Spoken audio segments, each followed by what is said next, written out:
Is your dog scared of the vacuum cleaner? Does your dog react to it like it's some sort of ghoul or goblin? If so, let's talk about some tips to help turn this monster into a friend.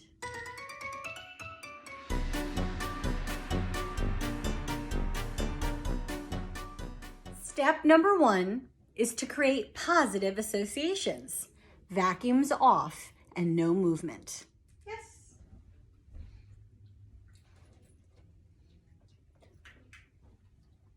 Good boy, good girl. Yes. Good. Yes. Good job.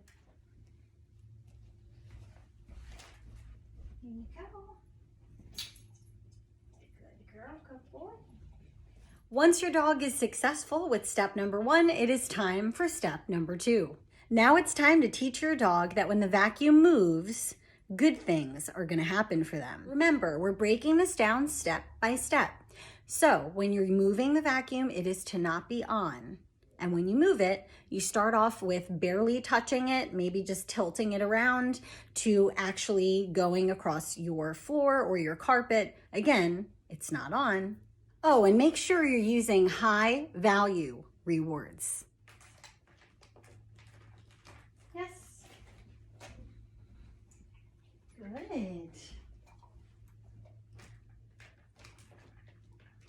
Yes. Good job. Yes. Good.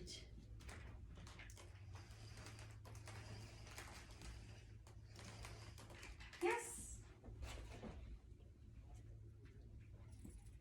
Good job. Once you've done this a couple times and you feel like your dog is doing really well with it, it's time for the next step. Now we're going to work on the sound. To a dog, this monster sounds like it's yelling.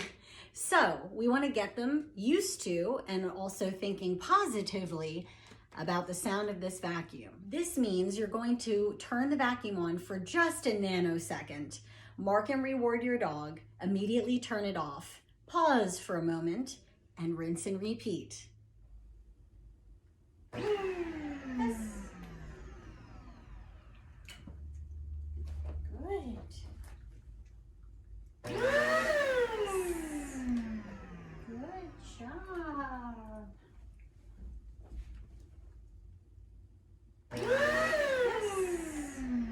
Good girl, good boy.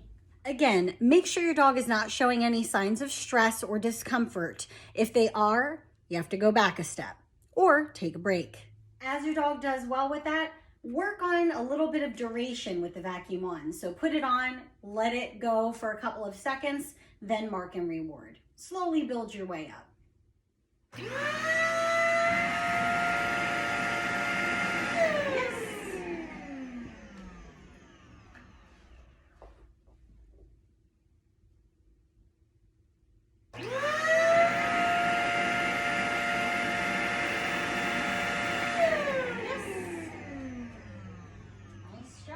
Remember, don't move on to further steps until your dog's doing well with the step that you're at. That being said, if your dog's responding really well to this step, time to move on to the next. At this step, it's time to combine the movement and the sound. This is where we start to make it look like we're actually going to maybe vacuum. But again, we are doing this not to actually vacuum, but to train our dogs. So when you do this, a little tiny movement with it on, mark and reward. A little tiny movement with it on, mark and reward. Slowly, over time, build up.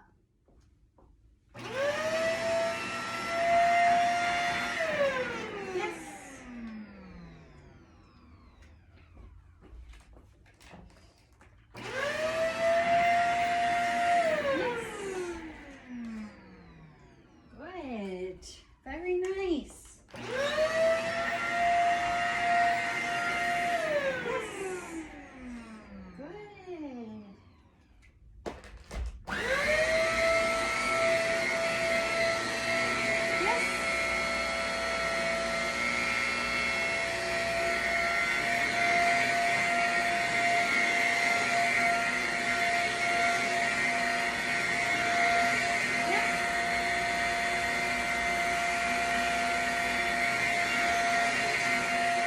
important thing to remember, when you are training this, if you have moments where you're not going to be working with your dog, shield them from the negative experience altogether. This is where you want to use proper management techniques. This simply means putting your dog in another area of the house where they feel safer and they don't have to see what's going on.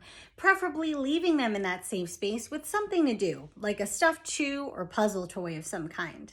Follow these steps, and with some practice and positive reinforcement, you should be able to help your dog not feel so spooked out by the vacuum.